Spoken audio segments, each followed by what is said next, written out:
इस वीडियो में हम डिस्कस करेंगे सक्सेसिव अप्रोक्सीमेशन टाइप एडीसी। जो सक्सेसिव अप्रोक्सीमेशन जो कॉन्सेप्ट है बेसिकली एक एल्गोरिदम है और इसको सॉफ्टवेयर में भी यूज़ करते हैं प्रोग्रामिंग पॉइंट ऑफ व्यू से फास्टेस्ट सर्च के लिए, है ना। तो ऐसे ही यहाँ पर भी इसी कॉन्सेप्ट का यूज़ किया है।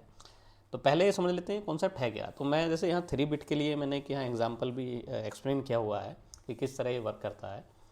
तो यहाँ पर 3 बिट के जो टोटल जो क्वांटाइज स्टेट बनेंगे वो two the power 3 equals to 8 हो गई, है ना। तो 8 क्वांटाइज स्टेट बनती हैं 0 से लेकर 7 तक। तो ये 0 को इंडिकेट करता है और ये 7 को इंडिकेट करता है। अच्छा, तो अब यहाँ पर जो बेसिकली जो आउटपुट वोल्टेज आएगी वो डिपेंड करती है रेफरेंस वोल्टेज हमने क्या ली है, और जो रेफरेंस वोल्टेज है वो ही बताती है कि जो हमारा इंस्ट्रूमेंट है एडीसी वो मैक्सिमम कितना इनपुट ले सकता है जिसको वो कन्वर्ट कर सकता है। ठीक है। तो कहने का मतलब है अगर हमारा रेफरेंस जो, क्योंकि ये तो सिर्फ इसको कंपेयर करता है और बाकी जो कन्वर्जन है, जैसे कि यहाँ पर पहले मैं लेवल पर आ जाता हूँ, इसको समझो ज़रा।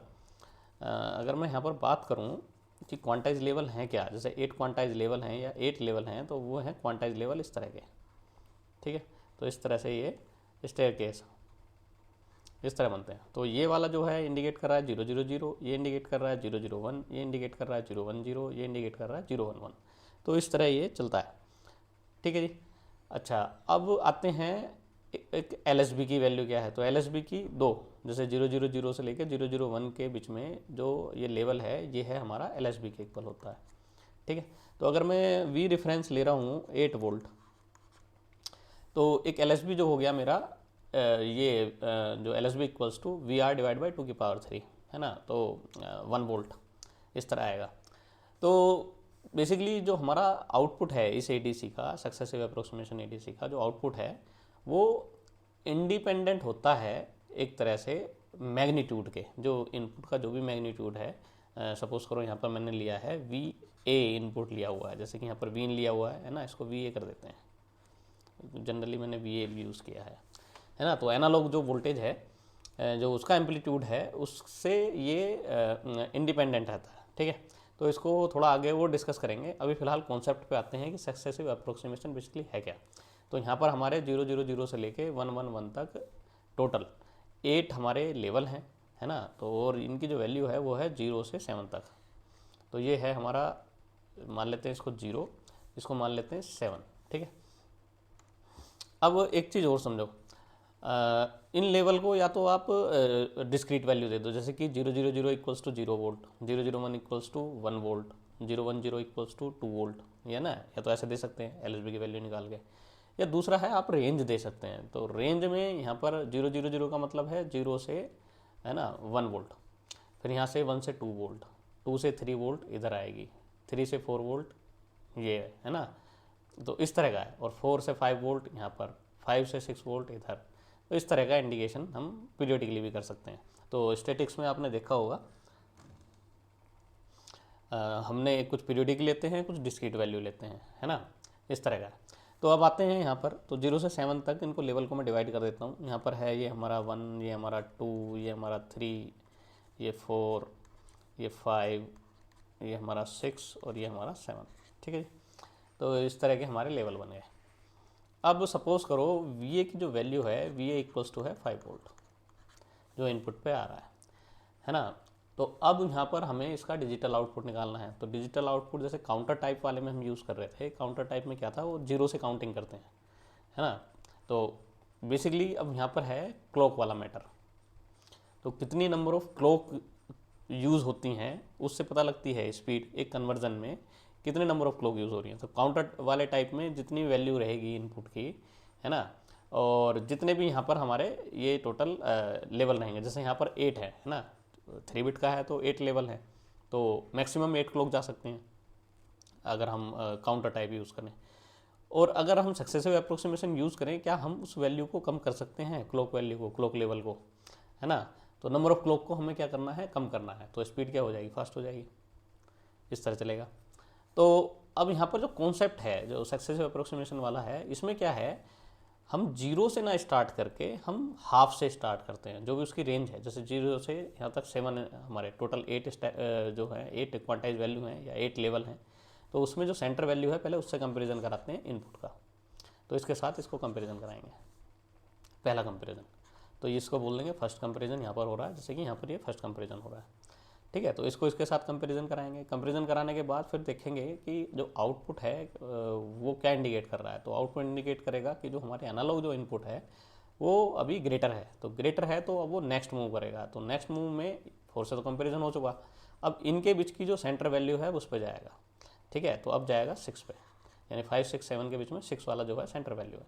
तो सेकंड कंपेरिजन यहाँ पर होगा, ठीक। इसके बाद पता लगेगा जो आउटपुट आएगा कंपैरिजन के बाद कि जो हमारा VA है अब वो लेस देन है, जो भी हमारा जिससे हम कंपैरिजन कर रहे हैं। तो अब क्या करेंगे, अब 6 और 4 इन दोनों की जो मिड वैल्यू है अब वो वहाँ पर जाएगा। तो यहाँ पर सिर्फ एक 5 बचा हुआ है, क्योंकि 3 बिट का है। 4 बिट का होता तो कुछ और उसमें एक बार और कंपेरिजन चलता। तो अब 5 के साथ कंपेरिजन करेगा। तो जब ये 5 के साथ कंपेरिजन करेगा और इनपुट पे 5 है, तो आउटपुट अब हमारा क्या हो जाएगा।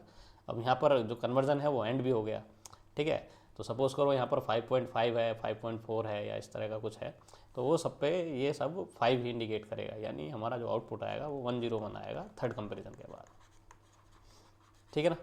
तो उस पीरियोडिक को भी थोड़ा सा उसमें ध्यान रखना कि ऐसा नहीं है कि मतलब वो अगर 5 वोल्ट है तो बिल्कुल 5 वोल्ट पे ही डिजिटल में इस तरह आएगा, है ना। वो डिपेंड करता है LSB का क्या लेवल है ना, क्वांटाइज लेवल क्या है, ठीक है जी। चलो, तो कंपैरिजन इस तरह हो रहा है। तो अब यहाँ पर सिर्फ 3 क्लॉक यूज़ हुई। अगर हम काउंटर की, अगर जो काउंटर टाइप जो ADC है अगर उसमें देखें तो उसमें 0 से 1, 1 से 2, 2 से 3, 3 से 4 और 4 से 5, और फिर एक कंपैरिजन यहाँ पर 5 पे भी होगा। तो कहने का मतलब है 5 क्लॉक पल्स यूज़ होती हैं, ठीक है। मैक्सिमम 7 तक जा सकती हैं। तो पर हमारे सक्सेसिव अप्रोक्सीमेशन ADC में अगर 3 बिट का आउटपुट है तो उसमें मैक्सिमम 3 कंपेरिजन होंगे, ठीक है ना। ऐसे ही अगर 4 बिट में काउंटर को देखें तो काउंटर टाइप ADC को देखें 4 बिट में, तो 4 बिट में वहाँ पर मैक्सिमम जो जा सकते हैं जो क्लॉक पल्स हैं, है ना, वो जा सकती हैं हमारी 16, है ना, TC। वैसे 2n-1 होता है तो 15 TC होगी, 15 क्लॉक लगेंगे। और सक्सेसिव अप्रोक्सीमेशन टाइप ADC में कुल 4 क्लॉक, ठीक है ना। 4 क्लॉक में और हमारा कंपेरिजन डन हो जाएगा। तो फास्टेस्ट है, तो सबसे जो फास्टेस्ट है अगर इसमें कंपैरिजन करें कि कौन सा फास्ट है सारे इनमें ADC में, तो सबसे फास्ट है हमारा फ्लैश या पैरेलल टाइप वाला, ठीक है। फिर सेकंड नंबर पे जो फास्टेस्ट है वो हमारा सक्सेसिव अप्रोक्सीमेशन है।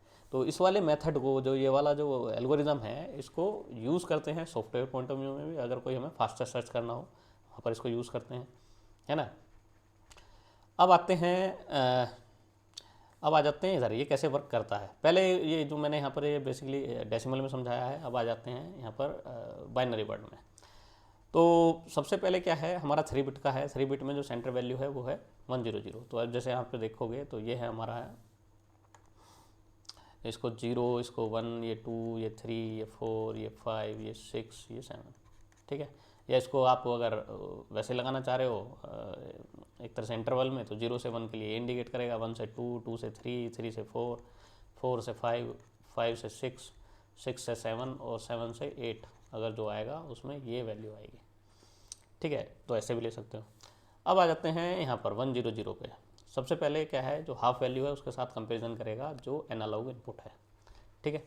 तो VA का इसके साथ कंपेरिजन हुआ। अब सपोज करो जो VA है ग्रेटर है, तो वो क्या करेगा, जो पहली जो MSB को इसने 1 किया हुआ है, 100 है, हाफ वैल्यू ली है ना। तो किसी भी 3 बिट का लो चाहे 4 बिट का लो, या आप 3 बिट का है तो 100 हाफ वैल्यू है, 4 बिट का है तो 1000 हाफ वैल्यू है, 5 बिट का है तो 1000 हाफ वैल्यू है ना। इस तरह का चलेगा। तो सबसे पहले MSB को 1 करना है और बाकी जो हैं जो डिजिट हैं, है ना, या जो बिट हैं उनको 00 रहने देना है। उसके बाद कंपैरिजन करना है। कंपेयर करके जब देखेंगे फर्स्ट कंपैरिजन यहाँ पर होगा। तो फर्स्ट कंपैरिजन किया, पता लगा कि VA हमारा ग्रेटर है। तो अगर हमारा VA ग्रेटर है तो क्या करेंगे, इस 1 को एज इट इज़ रहने देंगे, नेक्स्ट वाला जो MSB है उसको भी 1 कर देंगे इधर आगे, ठीक है। अब दूसरा केस, अगर हमारा जो एनालॉग इनपुट जो है ना, वो हमारा इससे लेस है, तो क्या करेंगे, तब क्या करेंगे, तब ये जो वन जो हमने एमएसबी में वन बनाया है इसको जीरो कर देंगे और नेक्स्ट एमएसबी को वन करेंगे, तो ये वाला केस है। अब इन दोनों वैल्यू को देख लो, ये 1/2 है तो ये 3/4 है, यानी ये 1/2 VR से लेके और VR के बीच में, सही है, जो वैल्यू है वो है ये 3/4, है ना। ऐसे ही 1/2 VR और 0 के बीच में जो सेंटर वैल्यू है वो है 010, है ना। तो ऐसे ही जैसे कि यहाँ पर हमने किया 0 से 7 पहले हाफ वैल्यू ली, फिर अब इस हाफ वाले में इसमें भी इसका हाफ किया, तो पहले फिर हम पहुँचे 6 पे, फिर उसके साथ कंपैरिजन किया, फिर 6 और 4 के बीच में जो भी हाफ है फिर उसके साथ कंपैरिजन करेंगे, है ना। तो स्केल को हाफ हाफ करते चले जाते हैं और जो हमारी एक्चुअल वैल्यू है ना, उस पर हम एक तरह से जो फास्ट वे में जो भी जितना भी मैक्सिमम फास्ट वे हो सकता है उस पर हम रीच करते हैं। फिर आते हैं यहाँ पर 110 हो गया। अब सपोज़ करो 110 के बाद अब ये की कोई वैल्यू मान लेता हूँ, सपोज़ करो ये मान लिया मैंने यहाँ पर है ये 110, ठीक है।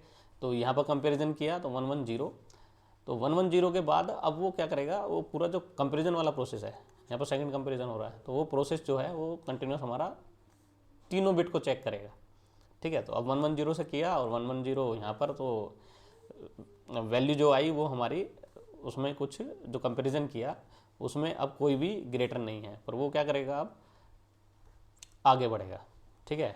अब वो क्या करेगा, अब कहने का मतलब अब उसमें कुछ चेंज तो नहीं, तो कहने का मतलब है इस वैल्यू जो एमएसबी है, जो नेक्स्ट एमएसबी है, इसको भी 1 एज इट इज रहने देगा, ठीक है, अगर इक्वल है तब भी, ठीक है। फिर नेक्स्ट वैल्यू से भी कंपैरिजन करेगा, तो तीनों कंपैरिजन तो होंगे, हर बार में 3 कंपैरिजन जरूर होंगे। तो इसको डिसएडवांटेज भी बोल सकते हो कि अगर छोटा है ना, मतलब अगर सपोज करो काउंटर टाइप में है, सिर्फ 2 को हमें करना है ना, इनपुट पे 2 वोल्ट आया तो 0 1 2 सिर्फ 2 क्लॉक में हो गया, पर ये तो 3 ही क्लॉक लेगा, है ना। तो ये तो अपना पूरा प्रोसेस लेगा, 3 क्लॉक है इसकी, मैक्सिमम 3 क्लॉक और मिनिमम भी 3 क्लॉक 3 बिट के केस में। तो फिर ये क्या करेगा, इसको 1 रहने देगा और नेक्स्ट बिट को भी 1 कराएगा। तो जब 1 कराएगा उसके बाद फिर कंपैरिजन करेगा, तो अब यहाँ से कंपैरिजन से पता लगा कि नहीं, अब ये जो वैल्यू है ना, ये थर्ड कंपैरिजन है, तो ये जो वैल्यू है ये इससे ग्रेटर है, तो अब क्या करेगा, जिसको 1 किया उसको वापस 0 कर देगा, तो 0 कर देगा, अब यहाँ पर पहुँच जाएगा, ये हमारी वैल्यू आ गई, आउटपुट वैल्यू। अब ऐसे ही नीचे चलते हैं, सही है। तो नीचे जो चलते हैं, तो जैसे कि यहाँ पर अगर 100 से लेस है इनपुट हमारा, एज्यूम करते हैं कुछ है, तो इस वैल्यू पर आएगा 010 पे, तो जो 1 बनाया है उसको 0 कर देगा और जो नेक्स्ट एमएसबी है उसको 1 करेगा और फिर कंपैरिजन कराएगा, ठीक है। फिर कंपैरिजन कराएगा, सपोज करो अब भी लेस है, तो जो ये नेक्स्ट एमएसबी जिसको 1 किया है उसको फिर 0 कर देगा अगेन, है ना, और जो लास्ट की जो एलएसबी है उसको 1 करेगा और फिर कंपेयर करेगा, ठीक है। और इस कंपैरिजन के बाद अगर वैल्यू उससे लेस है तो 0 आउटपुट आ जाएगा, अगर उसके इक्वल है तो 0 1 आ जाएगा, ठीक है ना। तो इस तरह चलता रहेगा। अब जैसे यहाँ पे मैंने इंडिकेट किया 1/2 VR, तो 1/2 VR का मतलब है इसकी हाफ वैल्यू ली, 3/4 थर्ड फोर्थ वैल्यू है, ऊपर जा रहे हैं तो नीचे है 1/4, ठीक है। तो इस तरह ये 1/2 VR और 0 VR के बीच की जो हाफ वैल्यू है वो है 1/4 VR, ये वाली। ऐसे ही ये वाली 1/2 VR और VR के बीच में जो हाफ वैल्यू है 3/4 VR। अब यहाँ पर चलो 3/4 VR है ना, और VR के बीच में जो हाफ वैल्यू है वो है 7/8 VR, है ना। और नीचे 3/4 VR और 1/2 VR के बीच में हाफ वैल्यू जो है वो है 5/8 VR, ठीक है ना। तो इस तरह ये हाफ हाफ हाफ करते चले जाएंगे। तो आप इसको डिजिटली में समझोगे तो बहुत आसान हो जाता है, ठीक है। बस जैसे कि आपका ये है, यहाँ पर हम एज्यूम करके चल रहे हैं कि सपोज करो 0 0 0, ठीक है। तो 3 बिट में हाफ वैल्यू बनेगी 100, ठीक है, ये हाफ वैल्यू हो गई। तो अगर आप जैसे हमने पीछे भी करके देखा है काउंटर में, तो अगर हमने 8 वोल्ट का लिया है तो 100 4 वोल्ट इंडिकेट करता है, या 4 से 5 के बीच में अगर रेंज ली है तो, है ना, इस तरह का। ऐसे ही अगर हम जा रहे हैं 3/4 वैल्यू लेने के लिए, तो 100 का बन जाएगा 110, ठीक है, 101। ये वाली जो वैल्यू है, ये बेसिकली जो 101 वैल्यू है वो है हमारी 5/8, 8 स्टेप है टोटल, तो 5 इंडिकेट कर रहा है, 5/8। ऐसे ही ये 6/8 है ना। ऐसे ही फिर नेक्स्ट वाली जो है 111 वो है 7/8 VR। तो रेफरेंस से है, उससे लेना देना है, ठीक है। तो इस तरह का ये प्रोसेस चलता रहता है। तो अब नेक्स्ट लेक्चर में हम डिस्कस करेंगे इस सर्किट के बारे में। तो आपको ये एल्गोरिदम समझ में आ गई होगी किस तरह ये सक्सेसिव अप्रोक्सीमेशन जो एल्गोरिदम है काम करती है। और इस सर्किट को डिस्कस करेंगे, इसमें भी 4 बिट के लिए है, ठीक है। और फिर उसके जो एक तरह से एडवांटेज हैं और डिसएडवांटेज हैं वो भी सब हम डिस्कस करेंगे, ठीक है जी। चलिए इसको यहीं रोकते हैं, और वीडियो को लाइक करें प्लीज़, सब्सक्राइब करें चैनल, फ्रेंड्स के साथ शेयर करें, और कुछ डाउट है तो प्लीज़ कमेंट करें।